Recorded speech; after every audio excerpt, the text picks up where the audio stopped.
እንደምን አደርኩም። እኔ ዶክተር ሺያም ኩማር ነኝ። ከአፖሎ ዋና ሆስፒታል ቻናይ የሚሰሩ የኤንቲ ራስና አንገት ቀዶ ጥገና አማካሪ ሽምግልና ሐኪም ነኝ። ዛሬ እኔ እንደምታውቁት ልቤን በጣም የሚመስለውን ጉዳይ የኮክሊየር ኢምፕላንት ስለሚባለው ለመናገር መጥቻለሁ። ኮክሊየር ኢምፕላንት የምንለው በዚህ አይነት ሁኔታ የሚጠቀምበት እንደ ባዮኒክ ጆሮ የሚመስል ነው።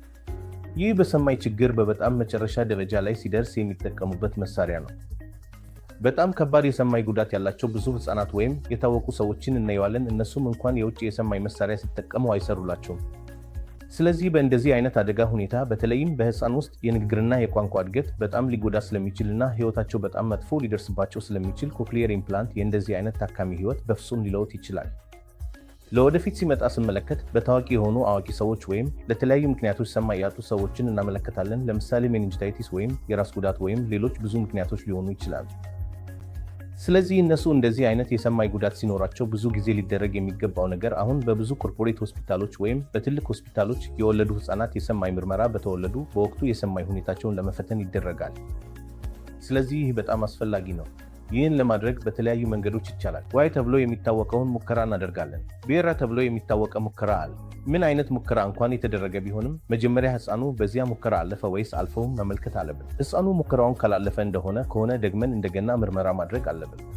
አንዳንድ ጊዜ ልዩ የአደጋ ምልክቶች አሉ የሚያስፈልጉን ማግኘት ያስፈልጋል። በተለይም የቀድሞ ልደት፣ ዝቅተኛ የልደት ክብደት፣ ከተወለደ በኋላ ረጅም ጊዜ የቆየ የቀይ ደም ብዛት፣ ጃንዴስ ካለ ወይም ለዚህ ምክንያት የደም መተካት ኤችቴንድ ትራንስፌሲያን ተደርጓል ከሆነ ወይም ለጃንዴስ ብርሃን ህክምና ፒዮኮቴራፒ ተደርጓል ከሆነ ወይም በኔክድ የተያዙ ከሆነ እነዚህ ሁሉ ህፃኑ ስሜቱን ለማጣት የሚያደርጉ የአደጋ ምልክቶች ናቸው እና በቤተሰቡ ውስጥ የስሜት ጉዳት ታሪክ ካለ እንዲሁም ይህ አይነቱ የስሜት ምርመራ መደረግ ያስፈልጋል። ስለዚህ የስሜት ምርመራው ሲደረግ ህፃኑም ሙከራውን ካላለፈ በ3 ወር ወይም በ6 ወር ደግመን እንደገና ምርመራ እናደርጋለን። ከዚያም የበለጠ ደረጃ ያለው የስሜት ምርመራ እናደርጋለን እና እንደዚህ ያለ ህፃን ሁሉም ሙከራዎች በተደጋጋሚ ካለፈ ምን ምክንያት ስለሆነ የስሜት ጉዳት እንደተከሰተበት እንመለከታለን። አንድ መንገድ ለመመለከት የውስጥ ጆሮውን፣ የስሜት ነርቭን እና አእምሮውን መመርመር ነው። ስለዚህ ለዚህ ዓላማ የኪት ስካን፣ የምራይ ስካን እንደምንደርስ የመዋቅሩን ችግሮች ለማየት እንሞክራለን። ስለዚህ ሌሎች ችግሮች ካልተገኙ እና መዋቅሩ ቢኖርም በትክክል ካልሰራ በተለያዩ የስሜት ሙከራዎች ሲደረጉ የኮክሊየር ኢምፕላንት ለዚያ ህፃን ሊረዳ ይችላል በማለት ወደ ውሳኔ እንደምንደርስ እናገራለን።